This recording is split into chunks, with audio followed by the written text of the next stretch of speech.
2016 in service যোগ্য শিক্ষক নবম দশম এবং একাদশ দ্বাদশের ক্ষেত্রে একটি চরম বাকবিতণ্ডা বা একটি চরম দ্বন্দ্বের সৃষ্টি হয়, যে দ্বন্দ্ব গিয়ে ঠেকলো আজকে কলকাতা হাইকোর্টে। তো আসছি আজকে সে নিয়ে আলোচনায়। পাশাপাশি একাদশ দ্বাদশের ফাইনাল অ্যান্সার কি কবে নাগাদ প্রকাশিত হবে? আগামীকাল শুক্রবার রেজাল্ট পাবলিশ হচ্ছে একাদশ দ্বাদশের ক্ষেত্রে। সেক্ষেত্রে ফাইনাল অ্যান্সার কি আজকের সন্ধ্যের মধ্যে দেওয়ার কোনো সম্ভাবনা আছে? আমরা কি পাচ্ছি আপডেট? আসছি আজকে সে নিয়ে আলোচনায়। Welcome to my channel e learning with Arnab সাহেব। চ্যানেলটাকে প্রত্যেকে সাবস্ক্রাইব করে রাখো এরকম লেটেস্ট আপডেট সবার আগে পাওয়ার জন্য। প্রথম বলে রাখি, 2016 যোগ্য শিক্ষক নবম দশম এবং একাদশ দ্বাদশের ক্ষেত্রে একটি বিষয় নিয়ে গত কয়েকদিন ধরেই সোশ্যাল মিডিয়ায় কিন্তু ঝড় উঠছে। তো সেটা আজকে ঠেকলো মহামান্য কলকাতা হাইকোর্টে। কি সেই বিষয়টা? তো সেখানে একাদশ দ্বাদশের ক্যান্ডিডেটদের মানে ইন সার্ভিস টিচারদের একটা দাবি আছে যে নবম দশমের ক্ষেত্রে যারা মানে পড়াতেন, তো তারা যেন কোনোভাবেই যেন একাদশ দ্বাদশে গিয়ে এই এক্সপিরিয়েন্সের 10 মার্কস যেন না পায়।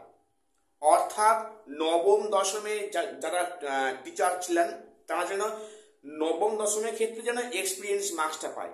অর্থাৎ তারা যেন কখনোই যেন একাদশ দ্বাদশ যেন সিট দখল করতে না পারে। এক্ষেত্রে কিন্তু তাদের মধ্যে একটা তুমুল দ্বন্দ্বের সৃষ্টি হয়েছে, যেটা আজকে গড়ালো কলকাতা হাইকোর্ট অবধি। তো এখন দেখার বিষয় যে হাইকোর্ট থেকে কি অবজারভেশন আসে বা পরবর্তীতে কি আপডেট আসে। আমি সেদিন অবশ্যই তোমাদের পরে আমি আপডেট তোমাদের দেব।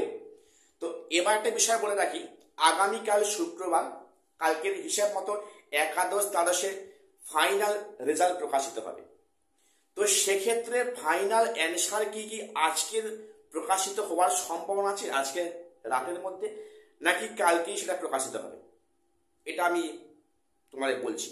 দেখো, আমি যেটুকু খবর পেলাম যে আজ কিন্তু কোনোভাবেই ফাইনাল অ্যান্সার কি প্রকাশিত হচ্ছে না। আগামীকাল যখন রেজাল্ট পাবলিশ হবে তার একটু আগে কিন্তু ফাইনাল অ্যান্সার কি প্রকাশিত হবার সম্ভাবনা আছে। আর একটা আপডেট পাওয়া যাচ্ছে কি যে ফাইনাল অ্যান্সার কিতে কিন্তু খুব বেশি একটা চেঞ্জ হচ্ছে না। সেখানে একটি মানে অনলাইন পোর্টালে দেখলাম যে সেখানে কমিশন তরফ থেকে জানানো হচ্ছে যে হাতে গোনা দু একটি প্রশ্নের উত্তর ছাড়া বাকি সমস্ত প্রশ্নের কিন্তু উত্তর ঠিক দেয়া হয়েছিল মডেল অ্যান্সার কিতে। তাদের এটাই বক্তব্য। আর এই বক্তব্যকে ঘিরে উঠেছে নানা প্রশ্ন। কেন?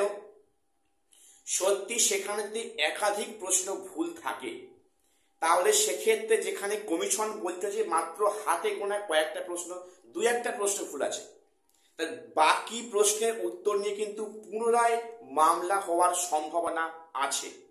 অর্থাৎ এই সম্পূর্ণ প্রক্রিয়াটা লেন্দি হতে পারে পরবর্তী ক্ষেত্রে। তেমনই কিন্তু পরিষ্কার মানে তথ্য আমরা হাতে পাচ্ছি। সেটা আগামীকাল ফাইনাল অ্যান্সার কি প্রকাশিত না হওয়া অবধি কিন্তু সেটা কনফার্ম বলা যাবে না যে অ্যাকচুয়ালি কটা উত্তরকে ওটা কালেকশন করলো বা কটা উত্তরকে কালেকশন করলো না।